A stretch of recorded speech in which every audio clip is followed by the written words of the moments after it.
Vamos lá. Juízes capítulo 6, versículo 11. Não vou demorar. Está lá? Isso aí. Então veio o anjo do Senhor e assentou-se debaixo do carvalho que está em Ofra, que pertencia a Joás, a Abiesrita.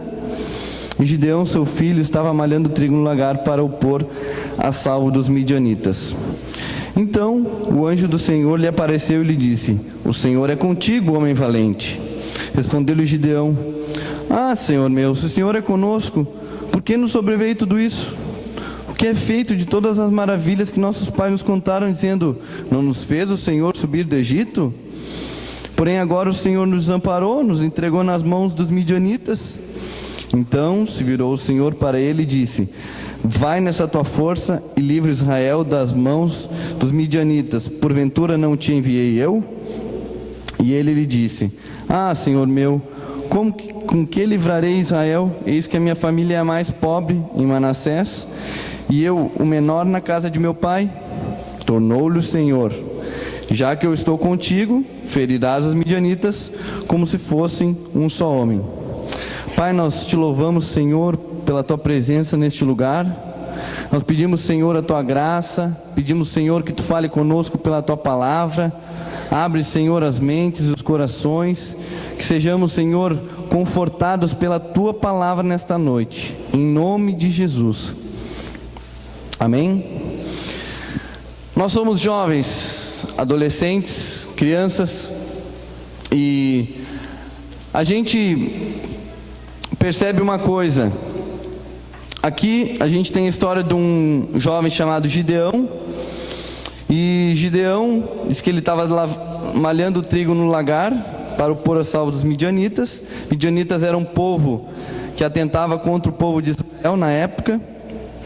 E conta que o anjo do Senhor apareceu e disse: O Senhor é contigo, homem valente.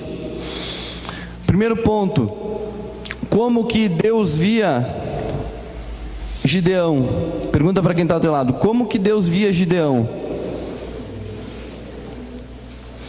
Deus via ele como um homem valente.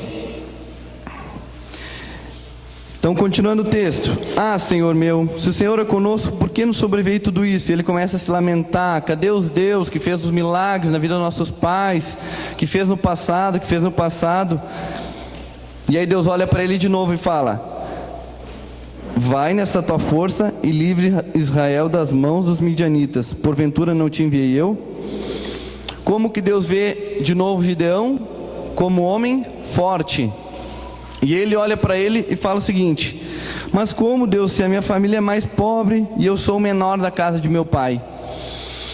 O que a gente percebe com isso? Que nem sempre a visão que nós temos de nós mesmos é a visão que Deus tem de nós quando Ele olha para nós. Por que eu estou falando isso? Porque o diabo ele tenta agir de duas formas na vida da juventude, na vida dos jovens, dos adolescentes. Ele tenta fazer com que a gente não tenha esse sorriso na cara, a gente não tenha essa alegria, a gente não tenha prazer, que a gente se sinta derrotado. E como que ele faz isso? Primeira coisa, ele faz com que as circunstâncias que nos cercam sejam circunstâncias difíceis, circunstâncias que aparentemente são de derrota. E ele faz com que os nossos pecados sejam expostos a ponto da gente se sentir condenado. Exemplos, vamos lá. José, quantos estavam no culto passado? Levanta a mão. David trouxe uma palavra muito boa sobre José. E José representa bem isso, o desafio que os jovens passam. Ele foi enganado pelos irmãos, amarraram ele, colocaram ele num poço fundo. Depois de colocarem ele num poço fundo, os irmãos dele venderam ele para outra terra como escravo. E isso tudo era o quê? Era o diabo fazendo com que José pensasse que ele não ia vencer. Era fazer com que José pensasse que ele era um derrotado. Era o diabo agindo nas circunstâncias, fazendo com que tudo parecesse perdido. E aí ele começa a prosperar no Egito, como o David contou. E aí o diabo entra na segunda questão. Além de dificultar as circunstâncias, o diabo entra no segundo ponto: tenta fazer a gente pecar. Porque quando a gente peca, a Bíblia diz que a gente se afasta de Deus, e o diabo, ele é especialista em nos acusar. Então quando a gente peca, o diabo começa a alfinetar: ó, tá vendo? Tu é um pecador, tu erra, tu falha. Em José foi assim. Quem é que o diabo colocou no caminho de José para fazer com que ele pecasse e caísse? A mulher de Potifar. Potifar era, no caso, o chefe dele, e ele pegou e saiu de viagem, deixou tudo no comando de José. E aí lá estava Potifar, a mulher de Potifar, em casa, tentou seduzir José para que ele dormisse com ela. E aí, se ele tivesse dormido com ela, o diabo ia ter vitória e ia ficar: ó, tu caiu, tu adulterou, tu fez uma coisa errada. E ele ia acusar, ia fazer com que José se sentisse um derrotado. Só que José, ele venceu. Fala para quem está do teu lado: não deixa o diabo te derrotar, não deixa o diabo fazer tu pecar. Quantos conhecem a história de Daniel? Daniel da cova dos leões. Vá comigo a Daniel. Livro de Daniel, capítulo 1.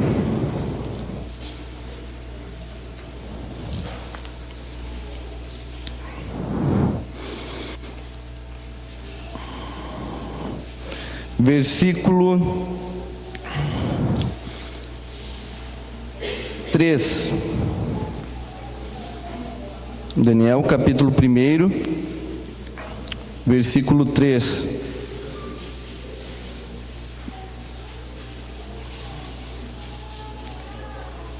Diz o seguinte: disse o rei a Aspenaz, chefe dos seus eunucos, que trouxesse alguns dos filhos de Israel, tanto da linhagem real como dos nobres, jovens sem nenhum defeito, de boa aparência, instruídos em toda a sabedoria, doutos em ciência, versados no conhecimento, e que fossem competentes para assistirem no palácio do rei e lhes ensinasse a cultura e a língua dos caldeus.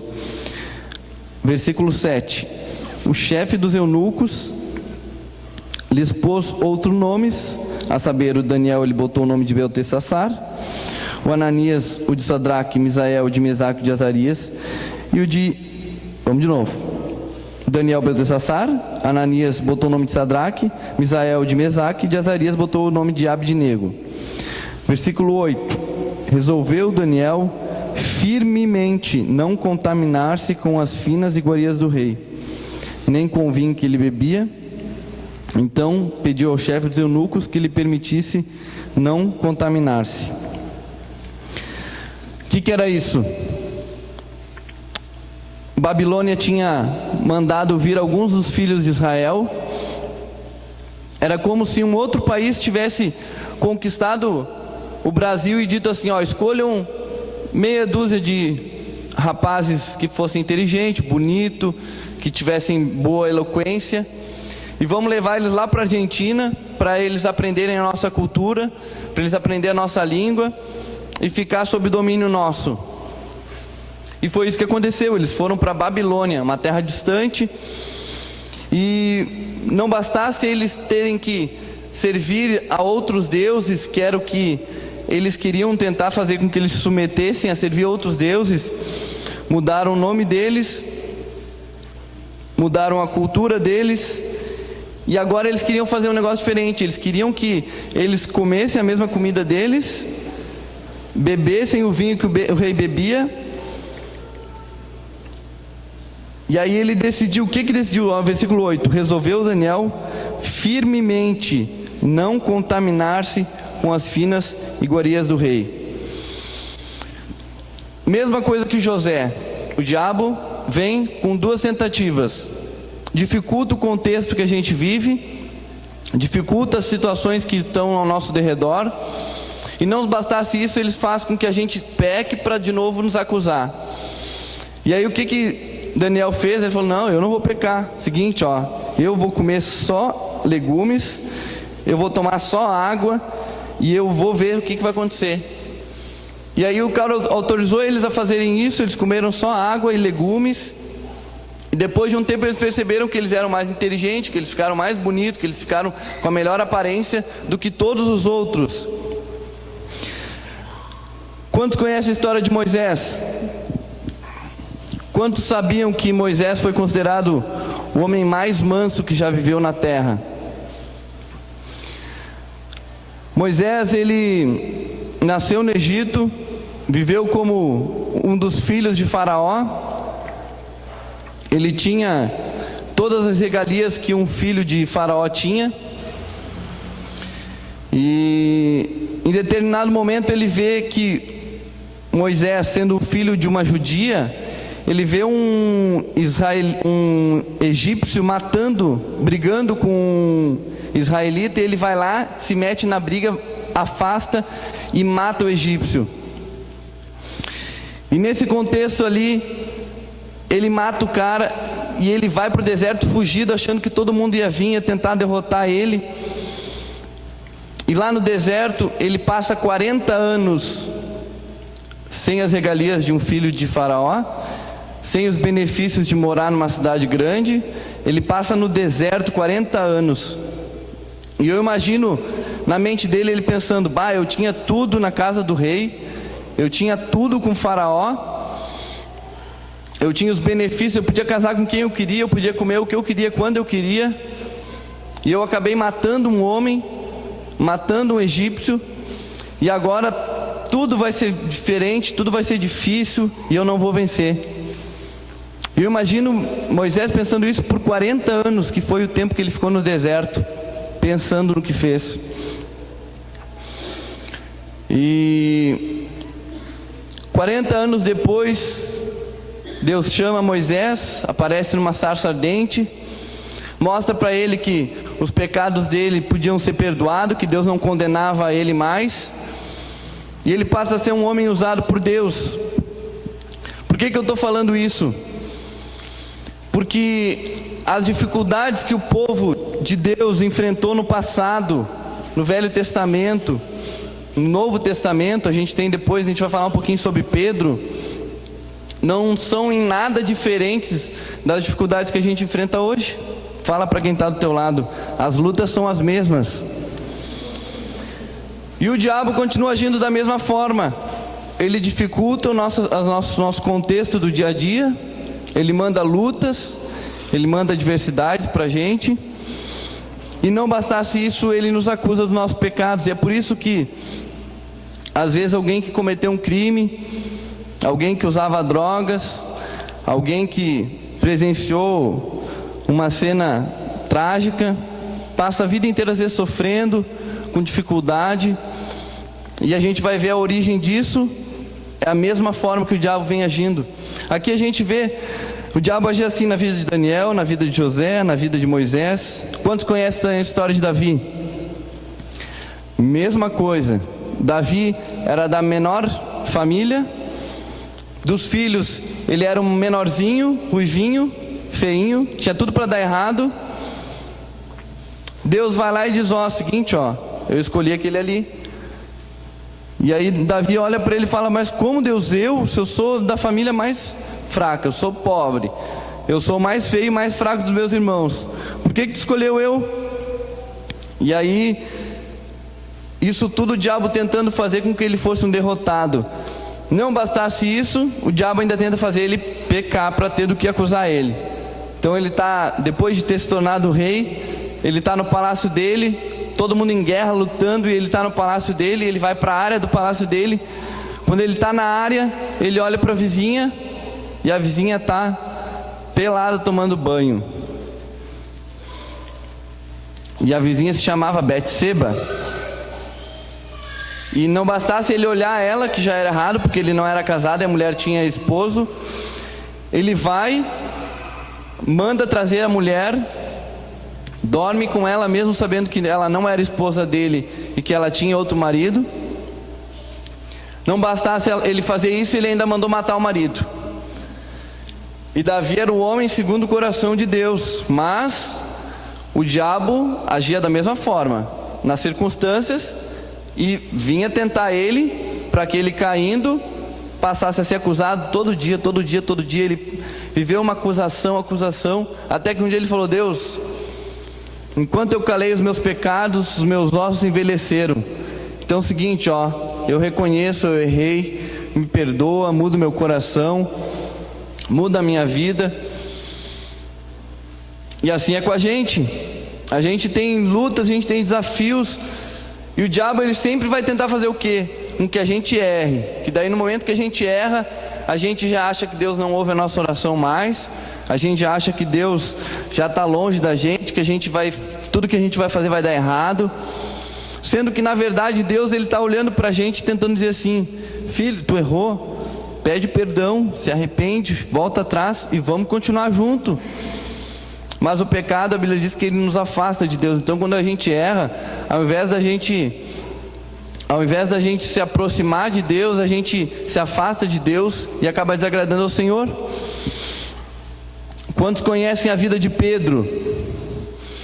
Pedro era outro que tinha tudo para dar errado. Primeiro porque ele era pescador, iletrado, de uma família simples. Ele era afoito. Se tinha uma briga, Pedro já estava lá envolvido no meio, porque ele era explosivo. E não bastasse isso, ele ainda andou com Jesus por 3 anos, e depois de andar com Jesus por 3 anos, ele nega Jesus. Ele diz que não conhecia Jesus, por 1, por 2, por 3 vezes, o galo canta. E eles, de novo, o que a gente vê? Um contexto difícil, uma situação difícil, e o diabo tentando fazer ele pecar para ter do que acusar. Imagina a acusação de Pedro depois de ter andado com o Filho de Deus, que era Deus na terra. Ele olhava e dizia: como é que eu fui trair o homem que me deu vida, que me ajudou, que me ensinou? E ele se condenou e foi chorar. A Bíblia diz que ele chorou amargamente. Ele ficou muito mal porque o diabo ficou acusando ele, ficou apontando os pecados dele, ficou apontando os erros. Fala para quem está do teu lado: não deixe o diabo te acusar. Não deixe o diabo te acusar. Só que Jesus, ao 3º dia, ele ressuscitou. Quando ele ressuscitou, a primeira coisa que ele foi atrás de Pedro. E aí depois de ir atrás de Pedro, eles se abraçaram, fizeram ali uma reconciliação, e Pedro foi perdoado e voltou a ser um homem de Deus. Agora eu te pergunto: quem que diz que uma pessoa é o que realmente ela é? Pergunta difícil, vamos de novo. Quem que vai dizer quem tu é de verdade? As circunstâncias, os teus pecados, o que tu pensa de ti? Ou é o Espírito Santo que vai dizer quem tu é?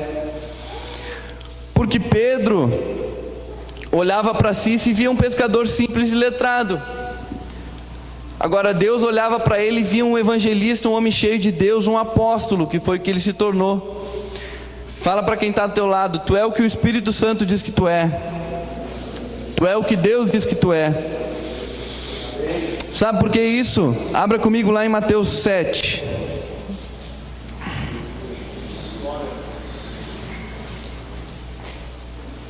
Já estou encerrando. O Robson pode até subir. Mateus capítulo 7, versículo 16. Mateus capítulo 7, versículo 16. Pelos seus frutos os conhecereis. Colhem-se porventura uvas dos espinheiros ou figos dos abrolhos? Assim toda árvore boa produz bons frutos, porém a árvore má produz frutos maus. Não pode a árvore boa produzir frutos maus, nem a árvore má produzir frutos bons. Toda árvore que não produz bom fruto é cortada e lançada ao fogo. Assim, pois, pelos seus frutos os conhecereis.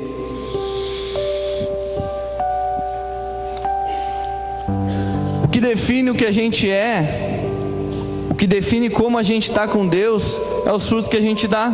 Pergunta para quem está do teu lado: tu tem frutificado? Porque quem sabe tu pode olhar para mim, tu pode olhar para o pastor e dizer: eu conheço muito mais a Bíblia do que ele, eu leio muito mais a Bíblia do que ele. Ou quem sabe tu acha que tu conhece mais. Mas na verdade o que importa não é o quanto tu conhece de Deus. O que importa é o quanto Deus age na tua vida. É o quanto tu vive o que tu conhece. Isso é o que faz a diferença. É os frutos. É a vida, é a comunhão com Deus. Uma árvore, ela pode ser bem feinha. E eu tenho no meu pátio uma árvore que dá limão. Limoeiro. E ela é pequenininha assim, ó. Só que na época de dar fruto, sabe o que a gente tem que fazer? Encher de madeira embaixo, de tão carregada que ela fica de fruto. Às vezes a gente olha para nós e se vê como uma árvore pequena, uma árvore feia, uma árvore que já não tem flor, que já não tem folha. Mas quando Deus olha para ti, Ele não olha para como está a tua árvore.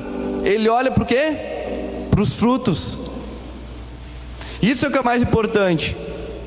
Então, às vezes a gente tem uma árvore que pode ser grande, que pode ser bonita, que pode ter flores, ter folhas. Quantos conhecem a história daquela árvore que era a maior árvore do mundo? Há um tempo atrás, que as pessoas tinham que dar 40 pessoas dar as mãos em volta dela, para depois de todo mundo dar as mãos, ele conseguir dar a volta de tão grande que ela era, e bonita, e tinha flores, frutos. Um dia deu vento, sabe o que aconteceu? A árvore tombou toda. Sabe por quê? Porque ela estava bonita por fora, mas por dentro ela estava podre. Isso mostra o quê? Que as aparências, isso mostra que as condições que a gente vive não mostram o que a gente é. O que mostra o que a gente é, o que a gente tem por dentro, é Deus e os nossos frutos. Por isso, baixa a tua cabeça, fecha os teus olhos. Quem sabe as circunstâncias que tu vive te mostram que tu é uma árvore feia. Quem sabe as circunstâncias te mostram que tu não tem folha, que tu não tem flor.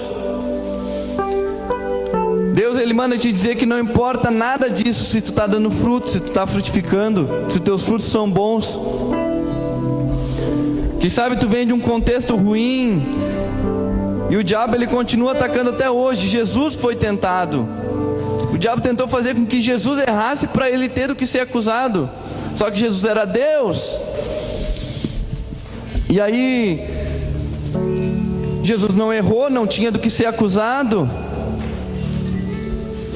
Então quem sabe tu tem passado por luta, por dificuldade, por desafio, parece que nada dá certo, parece que tu bota a tua mão, dá errado, parece que tu vai trabalhar, tu é despedido, não dá certo. Quem sabe quando tu acha que tu tá forte, tu tem uma recaída e volta a usar droga. Quem sabe tu tá vencendo longe da prostituição e ainda aparece uma mulher tomando banho do lado da tua casa. É tudo o diabo tentando ter do que te acusar. Só que ao mesmo tempo que o diabo ele quer te acusar e ter do que te condenar, Deus ele já deu o que ele tinha de melhor, que foi o Filho dele, que foi Jesus. E Jesus ele não te condena, mas ele te perdoa. E dos teus pecados ele já não se lembra mais. Então, de olhos fechados, começa a falar com Deus, diga: Deus, eu tenho erros, eu tenho falhas, eu tenho fraquezas, eu tenho pecados. Eu preciso de Ti, eu preciso que Tu me perdoe. Eu preciso que Tu me ajude. Eu preciso que Tu me dê força para vencer o pecado, para vencer as circunstâncias ruins que estão ao meu redor. Eu preciso que Tu me dê força para vencer os traumas. Quem sabe Tu te envolveu com a prostituição no passado e isso te condena. Quem sabe Tu te envolveu com impureza, com homossexualismo. Deus ele olha para os teus pecados e fala: não estou nem aí, eu já perdoei, já é passado, já não existe mais. Quem sabe tu cometeu algum crime, quem sabe tu responde na justiça por algo que tu fez, e tu te sinta: eu fiz aquilo, eu errei nisso. Deus ele olha para ti e diz que te perdoa, que Ele te ama, que tu é poderoso em Deus, que tu tem força nele. Quem sabe tu vem de uma família destruída, quem sabe a tua é a menor das famílias, tua família é pobre, assim como era Gideão, era de uma família pequena. Davi era de uma família em que ele era o último dos filhos. Deus, ele chama as coisas loucas desse mundo para confundir as sábias. Tu pode parecer o pior, mas Deus, ele quer te fazer o melhor.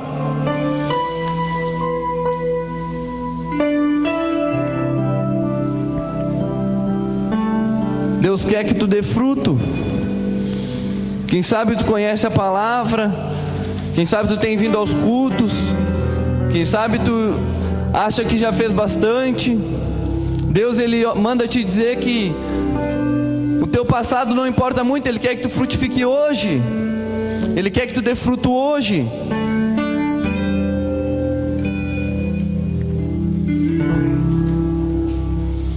Quem sabe tu sofre porque teve alguns traumas na tua infância. Quem sabe tu foi abusado, abusada.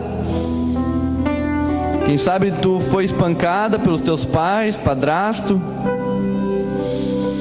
Deus, ele manda te dizer que ele quer te fazer frutificar, que o teu contexto é apagado pelo sangue de Jesus.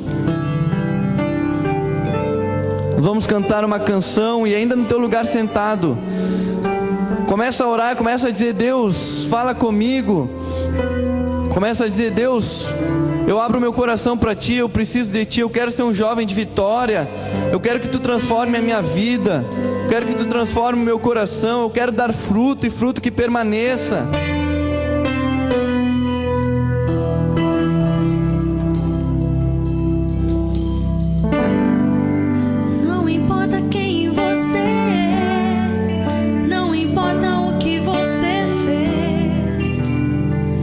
Jesus conhece o teu interior também. Quantas vezes você caiu tentando assentar, mas a tristeza e o desespero te fizeram chorar. Não importa pra onde você foi, se na escuridão da noite Ele apaga o teu passado e não desiste de você. Ele não desiste de você. Ele se importa com você. Ele compreende o teu caminhar. Nunca viu amor tão grande assim. Ele não desiste de você. Ele se importa com você. Ele compreende seu caminhar. Nunca viu amor tão grande assim. Todos com a cabeça baixa, com os olhos fechados. Quero fazer uma pergunta. Tem alguém aqui que ainda não entregou a vida para Jesus, que ainda não fez uma oração dizendo: Senhor, eu quero que Tu seja o meu Deus, o meu Salvador, quero que Tu mude a minha vida? Se você não fez essa oração ainda, eu quero te convidar, de olhos fechados, tu erguer a tua mão para que a gente te conheça. Se tu quer entregar a tua vida para Jesus, todos com a cabeça baixa.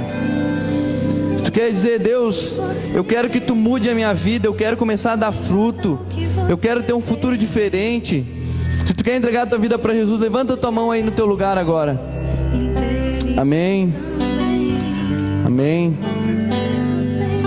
Vamos colocar de pé. Vamos todo mundo repetir junto. Você que levantou a mão, diga assim: Senhor Jesus. Todos juntos: Senhor Jesus, nesta noite eu quero Te entregar a minha vida, para que Tu seja o meu Senhor e o meu Salvador. Eu Te entrego a minha vida. Escreve, ó Deus, o meu nome no livro da vida, para que eu seja salvo. Eu me arrependo de todos os meus pecados, de todos os meus erros, de todas as minhas falhas. E eu Te peço, muda a minha vida e me faz frutificar, em nome de Jesus. Agora eu quero fazer um convite para todos vocês. A gente tem uma equipe que quer orar junto com vocês. Então vamos vir todo mundo aqui para frente, a gente vai continuar adorando e nós vamos orar junto com vocês. O pastor vai impor as mãos.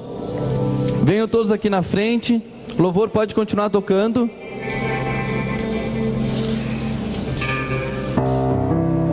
Mesmo sendo assim, Todo mundo ergue as mãos aqui. Antes de nós impormos as mãos, levanta tuas mãos, diga, começa a cantar essa música como uma oração.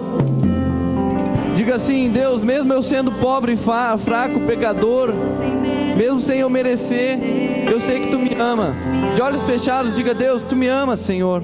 Começa a louvar de todo o teu coração a Deus. se estou forte, se estou de pé, Deus me ama. Obrigado, Senhor, pelo Teu amor por nós. Obrigado pela Tua bondade, Senhor. Estou fraco, se eu estou caído, Ele não deixa de me amar. Sem o Seu amor, Fecha os teus olhos aqui, nós vamos estar orando. que seria de mim? Nós vamos orar por vocês. Deus me amou tanto que entregou o Seu Filho pra morrer em meu lugar.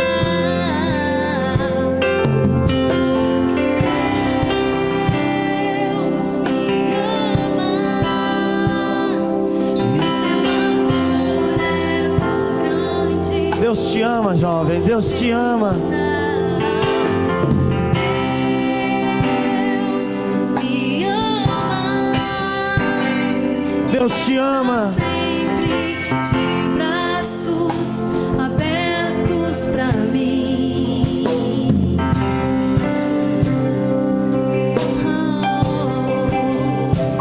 Deus me ama.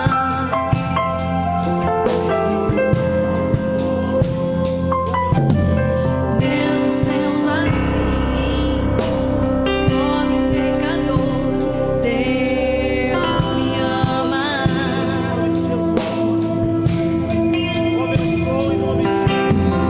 Mesmo sendo falho, mesmo sem merecer, Deus me ama.